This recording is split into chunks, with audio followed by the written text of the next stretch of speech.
And this is why in today's video we're speaking about Sony a6400, camera that can actually start your career or capture memory in very high resolution. My name is Russell Huntsman, and in today's video I will share my opinion on why Sony a6400 is still worth it in this day and age and why it became even better and more attractive.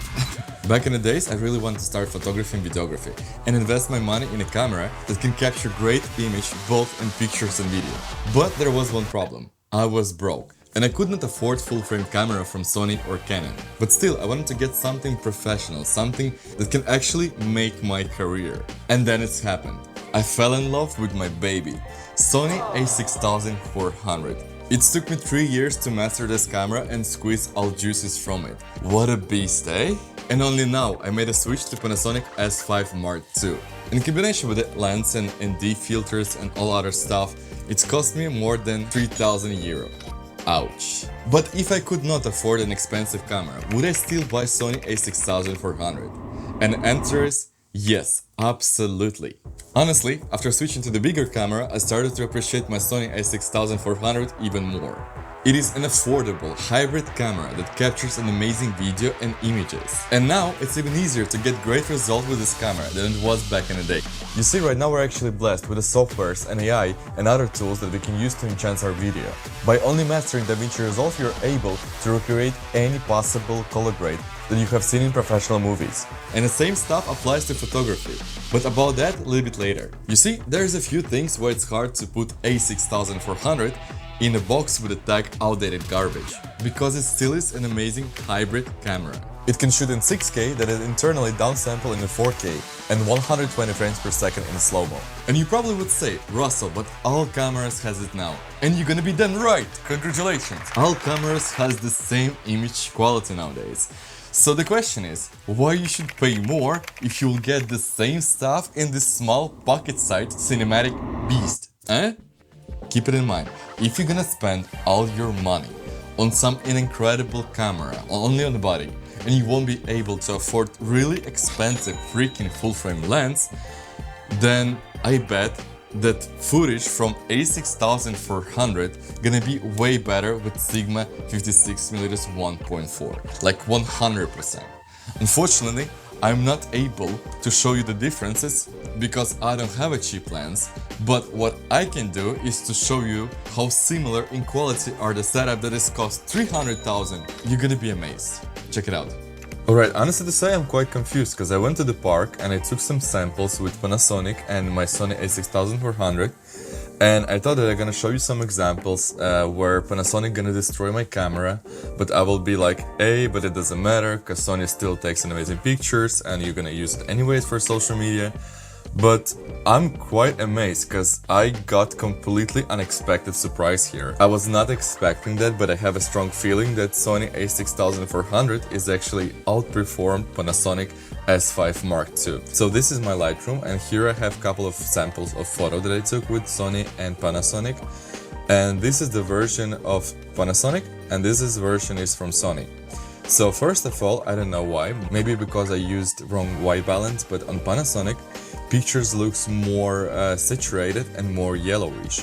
And the Sony picture looks more natural, and the most confusing part is if I'm gonna zoom in on a Panasonic picture, you see there is a skin, it looks quite nice, yeah, it looks really nice, but if I'm gonna zoom on Sony, with Sigma 56mm 1.4, then skin texture looks even sharper than it's on Panasonic with Sigma 24-70, and that's quite insane because this one is shot on 2.0 aperture and this one is shot on 2.8 aperture, so according to logic it's supposed to be a little bit more sharper on Panasonic. Here's the next example. I took the picture on a bridge. I'm not happy with the photo didn't turn out so good, but there is something to learn from this data. If I'm gonna zoom on a skin, as you can see, it's quite visible here, texture is still here, maybe a little bit blurry, but if I'm gonna switch to Sony, then skin is a little bit better here. Not way better, but a little bit better, and that's quite surprising. The second example, I decided to take a picture of the building. You see, it's quite nice photo. It may be a little bit darker. I can always a little bit brighten up. Yeah, so this is Sony and this is Panasonic. So once again, Panasonic is a little bit warmer. Yeah, a little bit more saturated. Sony is a little bit more neutral and a little bit more greenish. And if I'm gonna zoom in Panasonic picture, you can see there is still some details. Yeah, there's a little bit of grain, first of all, happening. Maybe a little bit some artificial sharpening, I can see. Yes, and it's been shot on 2.8 and 320. So it's supposed to be way sharper because Sony is shot on 2.5 and 800 and 250. But as you can see, there is not so much artificial sharpness happening. And the second thing, there is not so much grain, and it makes this picture little bit more sharper than actually Panasonic. I'm completely blown away with the quality of Sigma 56mm 1.4 and Sony a6400 compared to Panasonic that costs me like 2 times more than my camera. That's insane. When it comes to video samples, it's quite similar situation. As you can see, it's really hard to define where is Sony and where is Panasonic if you're gonna calibrate them right. But still, Sony has more dreamy kind of style look than Panasonic. Panasonic looks more realistic. But on second sample, it's almost impossible to say where is Sony and where is Panasonic. I cannot define by myself, and I was doing color grading. Okay, that leads me to the point, if you're shooting with Sony a6400 and Sigma 56mm 1.4, then footage gonna look better than on Panasonic S5 Mark II. What? Alright, let me summarize my thoughts really quick and tell you why I would buy this camera in this day and age. By getting Sony a6400, you are getting sharp, high-quality 4K footage that you can film in flat picture profile, and if you know how to color grade it in DaVinci Resolve, then you don't care if it's an 8-bit or 10-bit beast. You don't have a problem with overheating. There is no such thing as recording limits. Incredible autofocus. You can connect an external microphone and record incredible audio straight into the camera. And for photography, you're getting 11 frames per second in the boost mode, incredible autofocus and ability to shoot in RAW. That's all you need. Another incredible thing, that by getting a PC sensor camera, you have an incredible option of the lens that are not so expensive as a full-frame lens, so you can save tons of money and invest it either in a light, or you can get some additional gadgets like ND filters or cards or whatever. You will have a spare budget to spend. I mean, another incredible thing is about Sony a6400. Look how small is this camera. I mean, like really. Comparing to my iPhone, are you kidding me? It's just insane. You definitely want to have something smaller. Cause I'll be honest, I had a less shooting with my Panasonic S5 Mark II and this camera is double size of this one. And I had some issues with security that was like, hey, you're shooting here. I tried to say like, hey buddy, there's a bunch of people are taking pictures. But he pointed on my camera and said, but you're a professional.